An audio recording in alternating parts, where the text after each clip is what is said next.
Hi అండి, ఈరోజు ఎంతో హెల్దీ అయిన బాలామృతం బూరెలు అయితే చేస్తాను. ఒక గిన్నె పెట్టుకొని అందులో 400 గ్రామ్స్ బాలామృతం పిండి అయితే వేసుకున్నాను. ఒక పావు కప్పు గోధుమ పిండి, ఒక పావు కప్పు బెల్లం అయితే వేసుకోండి. బెల్లం మీ స్వీట్నెస్కి తగ్గట్టు వేసుకోండి, ఎందుకంటే ఆల్రెడీ బాలామృతం పిండిలో అయితే షుగర్ ఉంటుంది. ఓ 2-3 యాలకులు, అలానే ముందుగా తురిమి పెట్టుకున్న కొబ్బరి అయితే వేసుకోండి.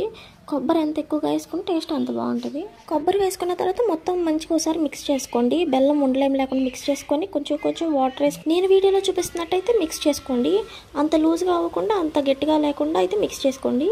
ఇంకా స్టవ్ మీద ఒక్కడే పెట్టుకొని మీకు ఎంత ఆయిల్ కావాలో అంత ఆయిల్ వేసుకొని హీట్ చేసుకోండి. మీ దగ్గర ఆల్రెడీ యూస్ చేసిన ఆయిల్ ప్యాకెట్స్ ఉంటాయి కదా, అవి మధ్యలో కట్ చేసుకొని అయితే యూస్ చేసుకోండి బూరెలు వేసుకోవడానికి. పక్కనే కొంచెం వాటర్ పెట్టుకొని బూరేసే ప్రతిసారి అందులో కొంచెం వాటర్లో తడి చేసుకొని మీకు ఏ సైజులో కావాలనుకున్నారో ఆ సైజులో కొంచెం ముద్ద తీసుకొని నేను ఎలా అయితే చూపిస్తున్నానో అలా నెమ్మదిగా కొంచెం ఒత్తుకొని ఆ తర్వాత ఆయిల్లో వేసుకోండి.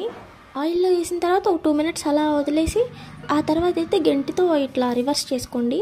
మీకు ఎలాంటి ఇబ్బంది లేకుండా అవే రివర్స్ అయిపోతాయి ఈజీగాని. నేను ఎలా చూపించానో ఇక మొత్తం అలా వేసేసుకోండి. ఇవి చేయడానికి ఎంత సింపుల్, తినడానికి కూడా అంత టేస్ట్గా ఉంటాయి. వీటిని పిల్లలు కూడా చాలా ఇష్టంగా తింటారు. మా గ్రిషి చూసారా, ఇవ్వంగానే అలా తీసుకొని తినేస్తుంది మంచిగా. నా నెక్స్ట్ వీడియోలో బాలామృతంతో పాటు పాలు ఇస్తారు కదా, వాటితో పన్నీర్ ఎలా చేసుకోవాలో చేసి చూపిస్తాను.